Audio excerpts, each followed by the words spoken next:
ಎಲ್ಲರಿಗೂ ನಮಸ್ಕಾರ. ಸರೋಜ ಕಿಚನ್ಗೆ ಸ್ವಾಗತ.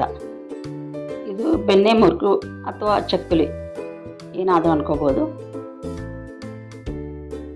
ಗರಿಗರಿಯಾದ ಬೆಣ್ಣೆ ಮುರುಕು ಮಾಡಬೇಕಂದ್ರೆ ಈ ವಿಡಿಯೋವನ್ನು ಕಂಪ್ಲೀಟಾಗಿ ನೋಡಿ, ಎಲ್ಲಿ ಸ್ಕಿಪ್ ಮಾಡಬೇಡಿ.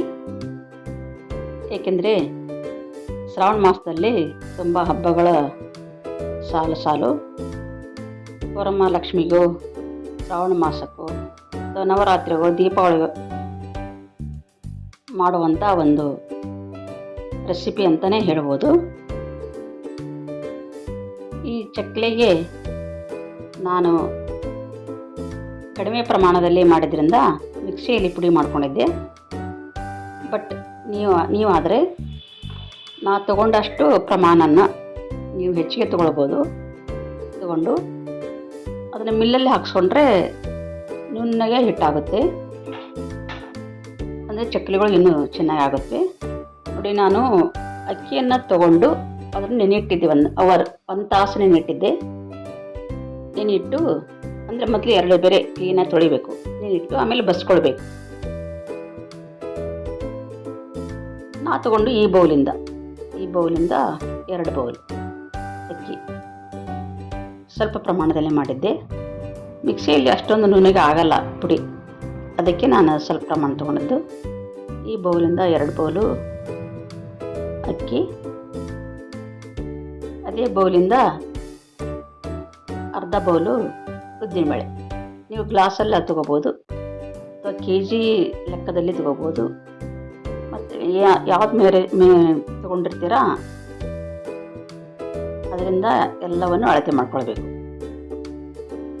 ನೋಡಿ, ಇದೆಲ್ಲ ನೀಟಾಗಿ ಒಣಗಿಸ್ಬೇಕು. 1 ದಿನ ಪೂರ್ಣ ಒಣಗಿಸಿದ್ದೀನಿ. ಪೂರ್ಣ ಡ್ರೈ ಆಗಬೇಕು ನೆರಳಲ್ಲಿ. ಈಗ ಒಲೆ ಮೇಲೆ ಬಾಳಿಗೆ ಇಟ್ಟು ಅದಕ್ಕೆ ನಾ ತಗೊಂಡಂಥ ಉದ್ದಿನಬೇಳೆಯನ್ನು ಹುರ್ಕೊಳ್ತಾ ಇದ್ದೀನಿ. ಸ್ವಲ್ಪ ಗೋಲ್ಡನ್ ಕಲರ್ ಬರೋವರೆಗೆ ಹುರ್ಕೊಳ್ಬೇಕು. ಅದ್ರ ಜೊತೆ ಅಕ್ಕಿಯನ್ನು ಸೇರಿಸ್ಬಿಟ್ಟು ಬೆಚ್ಚ ಆಗುವವರೆಗೆ ಹುರ್ಕೊಳ್ಬೇಕು. ಆಮೇಲೆ ತಣ್ಣಗಾದ್ಮೇಲೆ ಅಕ್ಕಿನ ಮಿಕ್ಸಿ ಹಾಕಿ ಪುಡಿ ಮಾಡ್ಕೊಳ್ಬೇಕು. ಅಕ್ಕಿ ಮತ್ತು ಉದ್ದಿನಬೇಳೆ ಎರಡನ್ನೂ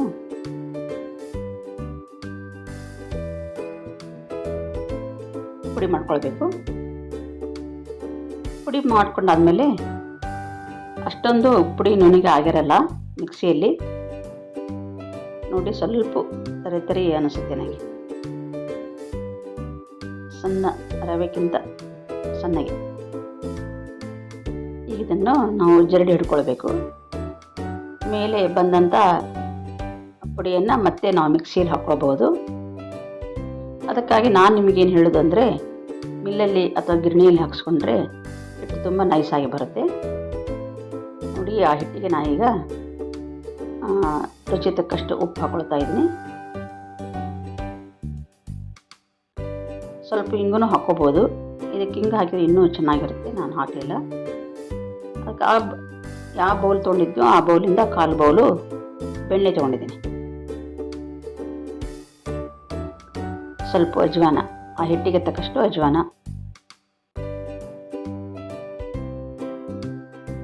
ಉಪ್ಪು, ಅಜ್ವಾನ ಮತ್ತು ಇದು ಕರಗಿಸಿದ ಬೆಣ್ಣೆ ಇಲ್ಲ ಅಂದರೆ ನೀವು ತುಪ್ಪ ಕೂಡ ಹಾಕೋಬೋದು. ಪ್ರಮಾಣ ಇಷ್ಟೇ ಹಾಕ್ಕೋಬೇಕು. ಅಥವಾ ಎಣ್ಣೆ ಬಿಸಿ ಮಾಡಿದರೂ ಹಾಕ್ಕೊಳ್ಬೇಕು. ಬೆಣ್ಣೆನ ಹಾಕ್ಕೋಬೇಕಂತೇನಿಲ್ಲ.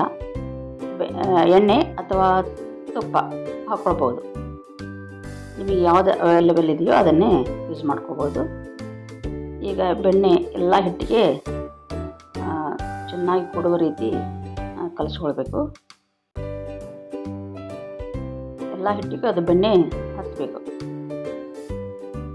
ಈ ರೀತಿ ಉಜ್ಜಿ ಕಲಿಸ್ಕೊಳ್ಬೇಕಿನ ಮೇಲೆ ನಾವು ಹಿಟ್ಟನ್ನು ಈ ಥರ ಮುಟ್ಟಿಗೆ ಮಾಡಿದಾಗ ಅದು ಉಂಡೆ ಆಗಬೇಕು. ಈ ರೀತಿ ಅಂದರೆ ಹಿಟ್ಟು ಕರೆಕ್ಟ್ ಆಗಿದೆ ಅಂತ ಅರ್ಥ. ಈ ಥರ ಉಂಡೆ ಆಗಲಿಲ್ಲ ಅಂದರೆ ಇನ್ನೂ ಸ್ವಲ್ಪ ಬೆಣ್ಣೆ ಅಥವಾ ತುಪ್ಪ ಅಥವಾ ಎಣ್ಣೆ ನೀವೇನು ಹಾಕ್ತೀರೋ ಅದನ್ನು ಹಾಕ್ಕೊಳ್ಬೇಕು. ಸ್ವಲ್ಪ ನೀರು ಹಾಕೊಳ್ತಾ ಈಗ ಹಿಟ್ಟು ಕಲಿಸ್ಕೊತೀನಿ. ತುಂಬ ಮೆತ್ತಗೆ ಹಿಟ್ಟು ಆಗಬಾರ್ದು.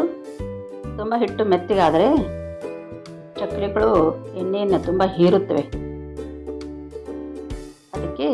ಇದಕ್ಕೆ ಪ್ರಮಾಣಕ್ಕೆ ಎಷ್ಟು ಬೇಕೋ ಅಷ್ಟನ್ನೇ ಹಾಕ್ಕೊಳ್ಬೇಕು. ಕೆಲವರು ತುಂಬ ಬೆಣ್ಣೆ ಅಥವಾ ತುಂಬ ಎಣ್ಣೆ ಹಾಕಿದರೆ ಪಳ್ಳಾಗುತ್ತೆ, ಕ್ರಿಸ್ಪಿ ಬರುತ್ತೆ ಅಂತ ಹಾಕ್ತಾರೆ. ಆದರೆ ಅದು ಒಲೆ ಮೇಲೆ ಹಾಕಿದ ಮೇಲೆ ಪುಡಿ ಆಗುವ ಚಾನ್ಸಸ್ ಇರುತ್ತೆ. ಅದಕ್ಕೆ ಯಾವತ್ತೂ ಪ್ರಮಾಣ ಮೇನ್ ಇದರಲ್ಲಿ. ನನ್ನ ಕಡೆ ಈ ಥರ ಒತ್ತಾಳಿದೆ. ಇದರಲ್ಲಿ ಚಕ್ಕಲಿ ಅದನ್ನು ಹಾಕಿಬಿಟ್ಟು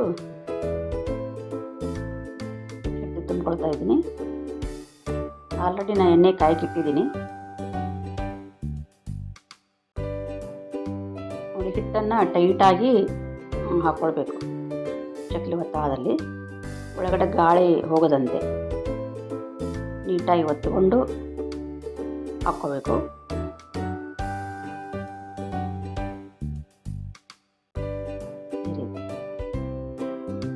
ಇವಾಗ ಕರೆದು ಬಿಡೋಣ. ಡೈರೆಕ್ಟಾಗಿ ಕರಿಬಹುದು ಬಾಳಿಗೆಯಲ್ಲೇ. ನೋಡಿ, ನೀವು ಬೇಡ ಅಂದರೆ ಒಂದು ಪ್ಲಾಸ್ಟಿಕ್ ಕವರಲ್ಲೂ ಹಾಕ್ಬಿಟ್ಟು ಮೇಲೆ ಎತ್ತಿ ಎಣ್ಣೆಯಲ್ಲಿ ಹಾಕಿ ಕರಿಬೋದು.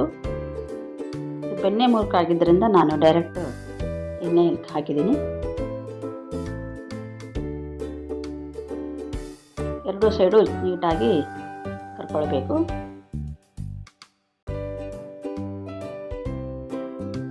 ಎಣ್ಣೆ ತುಂಬ ಕಾದಿರಬೇಕು ಚಕ್ಕಲಿಗೆ. ನೋಡಿ, ಕೆಂಪಗೆ ಗರಿಗರಿಯಾಗಿದೆ. ಇನ್ನೊಂದು ಟಿಪ್ಸ್ ಏನಂದರೆ, ನಾವು ಚಕ್ಕಲಿನ ಅಥವಾ ಬೆಣ್ಣೆ ಮುರುಕು ಏನಾಗಲಿ ಎಣ್ಣೆಯಲ್ಲಿ ಹಾಕಿದ ತಕ್ಷಣ ಮುಟ್ಟಕ್ಕೆ ಹೋಗಬಾರ್ದು, ಟಚ್ ಮಾಡೋಕ್ಕೆ ಹೋಗಬಾರ್ದು. ಯಾಕಂದರೆ ಅದು ನೀಟಾಗಿ ಕರಿಬೇಕು. ನೋಡಿ, ನೊರೆ ನೊರೆ ನೊರೆ ಬರುತ್ತೆ. ಈ ನೊರೆ ಕಂಪ್ಲೀಟಾಗಿ ನಿಲ್ಲಬೇಕು. ನಿಲ್ಲೋವರೆಗೂ ನಾವು ಸ್ಪೂನ್ ಆಯ್ತು ಏನೇ ಆದರೂ ಅದರಲ್ಲಿ ಮುಟ್ಟಕ್ಕೆ ಹೋಗಬಾರ್ದು. ಅದು ನೀಟಾಗಿ ತಾನೇ ಕರೆದ್ಬಿಟ್ಟು ಗುಳ್ಳೆಗಳು ಕಡಿಮೆ ಆಗುತ್ತೆ. ಆವಾಗ ನಾವು ಮತ್ತೊಂದು ಸೈಡು ಮುಗಿಚಿ ಹಾಕ್ಕೊಂಡು ಕರ್ಕೊಳ್ಬೇಕು. ಅಂದಾಗ ಕಂಪ್ಲೀಟಾಗಿ ಚಕ್ಕಲಿಗಳು ಆಗುತ್ತವೆ. ನೋಡಿ, ಈಗ ಬೆಣ್ಣೆ ಮುರುಕು ರೆಡಿ ಆಯಿತು. ತುಂಬ ಹಗುರವಾಗಿವೆ, ತುಂಬ ಟೇಸ್ಟಿನೂ ಆಗಿವೆ. ಈ ವಿಡಿಯೋ ನಿಮಗೆ ಇಷ್ಟ ಆಗಿದೆ ಅಂದ್ಕೊಂಡಿದ್ದೀನಿ. ಇಷ್ಟ ಆಗಿದರೆ ಲೈಕ್ ಮಾಡಿ, ಶೇರ್ ಮಾಡಿ, ಪ್ಲೀಸ್ ಸಬ್ಸ್ಕ್ರೈಬ್ ಮಾಡಿ. Thank you.